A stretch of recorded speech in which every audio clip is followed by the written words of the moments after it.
আধুনিকতার যুগে জেনারেশনটা যে এতটা ইনডিসিপ্লিন হবে সেটা আমি কখনোই বুঝতে পারিনি। তো দিনটা ছিল 25শে ডিসেম্বর 2024। আমি আমার মামার মেয়ের সাথে ইকো পার্ক গেছিলাম। তো ওরা কোচিং সেন্টার থেকে বাস ছেড়েছিল আর গার্জেন হিসাবে আমি গেছিলাম। সেখানে পৌঁছে আমি নিয়েছিলাম ভেজ থালি আর সবাই নিয়েছিল চিকেন বিরিয়ানি। তো যে ঘটনাটা আমি বলতে চাইছিলাম, বাসে করে আসছিলাম, 2-3 ঘন্টার জার্নি ছিল। সারা বাসটায় কিছুক্ষণ আসার পরে প্রচুর পরিমাণে সিগারেট আর বিড়ির গন্ধ পাওয়া যাচ্ছিল। তো আমি তাকিয়ে দেখি যে বাসের মধ্যেই যারা সবেমাত্র কলেজে পড়ে বা কেউ হয়তো 12-এ পড়ে, তারা লিটারালি স্মোক করছিল। তাদেরকে যখন আমি বারণ করছি তারা তো না কোনো কথা শোনে, উল্টে তারা বলে যে আমরা মজা করতে এসেছি, মজা করব।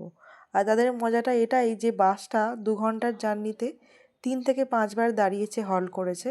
তারা নিচে নেমে সিগারেট তো খেয়েছেন, কিন্তু তাদের মজা হলো তারা গাড়ির ভেতরে বিড়ি সিগারেট খাবে এবং তার ধোঁয়াচাটা গাড়ির ভেতরেই ছাড়বে, কারণ এটাই তাদের মজা। তাও 2-3 বার বারণ করাতে তারা যখন শুনলো না, আমি আর কি করব, হাল ছেড়ে দিলাম। তারপরে ইকো পার্কে এসে অনেক জায়গায় ঘুরেছি। অনেক ভিড় ছিল বলে খুব একটা ভালোও লাগছিল না। এই গ্রাম্য পরিবেশ, এটাতে 10 টাকা টিকিট কেটে রেখেছিলাম। তারপরে বাড়ি ফেরার পথেও সেম কাহিনী, সেম বিড়ি সিগারেট তারা স্মোক করে গাড়ির ভেতরেই ধোঁয়াটা ছাড়বে, কিছুতেই শুনলো না। তো মোট মিলিয়ে একটা বাজে অভিজ্ঞতা হয়েছিল আমার, যে জেনারেশনটা এতটা পরিবর্তন হয়ে গেছে।